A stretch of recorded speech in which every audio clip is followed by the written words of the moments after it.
Selamat pagi, selamat mengawali hari ini di hari Kamis tanggal 28 Oktober 2021. Hari ini gereja juga memperingati pesta Santo Simon dan Yudas Rasul yang kita peringati sebagai 2 dari 12 murid Yesus yang hari ini kita akan dengar kisah di saat mereka dipanggil satu persatu sesuai dengan nama mereka masing-masing.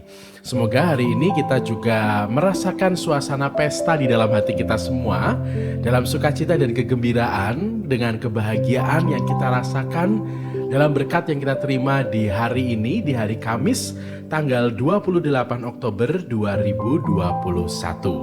Hari ini di dalam pesta Santo Simon dan juga Yudas, kita akan mendengarkan bacaan dari Injil Lukas, bab 6 ayat 12 sampai dengan 19. Sekali peristiwa, Yesus mendaki sebuah bukit untuk berdoa. Semalam-malaman, ia berdoa kepada Allah. Keesokan harinya, ketika hari siang, ia memanggil murid-muridnya, lalu memilih dari antara mereka 12 orang yang disebutnya rasul. Mereka itu ialah Simon yang juga diberinya nama Petrus, Andreas saudara Simon, Yakobus dan Yohanes, Filipus dan Bartolomeus, Matius dan Thomas, Yakobus anak Alfeus, dan Simon yang disebut orang Zelot, Yudas anak Yakobus, dan Yudas Iskariot yang kemudian menjadi pengkhianat. Lalu Yesus turun bersama mereka dan berhenti pada suatu tempat yang datar. Di situ berkumpul sejumlah besar dari murid-muridnya dan banyak orang lain yang datang dari seluruh Yudea dan dari Yerusalem, dari daerah pantai Tirus dan Sidon. Mereka datang untuk mendengarkan Dia dan untuk disembuhkan dari penyakit mereka. Juga mereka yang dirasuk oleh roh-roh jahat beroleh kesembuhan. Dan orang banyak itu berusaha menjamah Dia, karena daripadanya keluar suatu kuasa, dan semua orang itu disembuhkannya. Demikianlah sabda Tuhan. Terpujilah Kristus. Saudari-saudara sekalian, kalau saya boleh bercerita tentang salah satu kelemahan saya di dalam berelasi dengan orang lain, adalah saya itu tidak mudah untuk menghafalkan nama dari banyak pribadi yang saya temui, entah itu teman saya ataupun juga mungkin umat yang saya temui atau mungkin kenalan-kenalan, kerap kali menjadi sesuatu yang sulit bagi saya di saat saya harus menghafalkan nama di dalam perjumpaan pertama. Perlu beberapa kali perjumpaan supaya saya bisa hafal namanya, kemudian hafal dengan wajahnya, kemudian mungkin juga hafal dengan anggota keluarga yang lain. Maka ini menjadi sesuatu yang saya anggap sebagai kelemahan, tetapi juga berharap bahwa suatu ketika lalu kelemahan ini bisa sedikit demi sedikit hilang dan juga akhirnya bisa mudah untuk menghafalkan nama orang-orang yang saya jumpai. Kerap kali di dalam perjumpaan juga saya mungkin lupa dengan nama orang yang dulu pernah saya tanyai, sudah pernah kenalan tetapi ternyata lupa, dan ini menjadi sesuatu yang mengganjal di dalam hati saya. Saya berharap suatu ketika saya bisa kenal dengan banyak orang, bisa tahu nama dari semua orang yang saya jumpai, dan ini menjadi sebuah harapan bagi saya.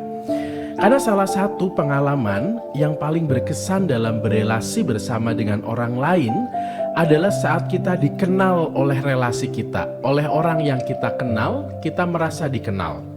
Dengan dikenal, maka kita akan merasa diterima, menjadi spesial dalam relasi dengan orang tersebut.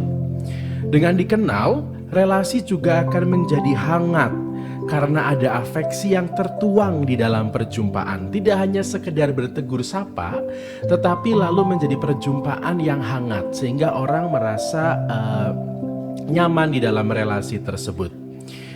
Hal yang lazim menjadi salah satu tanda bahwa kita dikenal adalah saat kita dipanggil dengan nama kita masing-masing. Panggilan dan sapaan ini menjadikan kita merasa diterima dengan identitas yang kita bawa sesuai dengan nama kita.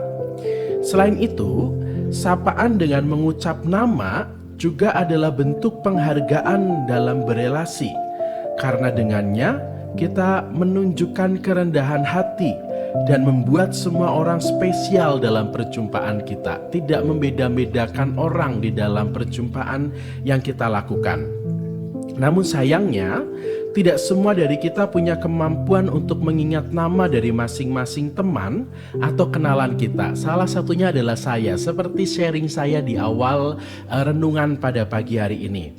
Kadang kita ingat wajah dan bahkan peristiwa bersamanya, tapi kita lupa dengan namanya. Hari ini, Yesus memanggil muridnya satu persatu sesuai dengan nama mereka masing-masing. Panggilan ini menunjukkan bahwa Yesus mengenal satu persatu murid-muridnya. Dia memilih semua murid dalam latar belakang mereka masing-masing. Walau ia tahu tidak semua dari mereka baik, bahkan ada yang akan menjadi pengkhianat bagi Yesus dan membawa Yesus pada kematian. Apa yang dilakukan Yesus ini merupakan sebuah gambaran bahwa kita pun dipanggil dengan seluruh diri kita untuk menjadi anak-anaknya, lengkap dengan latar belakang dan sifat kita masing-masing. Yesus yang memanggil para murid sesuai dengan namanya juga mengajak kita untuk belajar menghargai orang lain, memanusiakan orang yang kita jumpai, punya kerendahan hati di dalam berelasi. Dan semoga hari ini kita hadir menjadi pribadi-pribadi yang demikian, yang menjadi pribadi-pribadi yang mau dengan rendah hati memanusiakan orang lain. Dan dengan demikian, kita menjadi berkat di dalam perjumpaan kita dengan orang-orang yang kita temui hari ini. Selamat menikmati hari ini, selamat menikmati pagi Anda yang semoga dipenuhi dengan sukacita dan kebahagiaan, dan semangat pagi hari ini.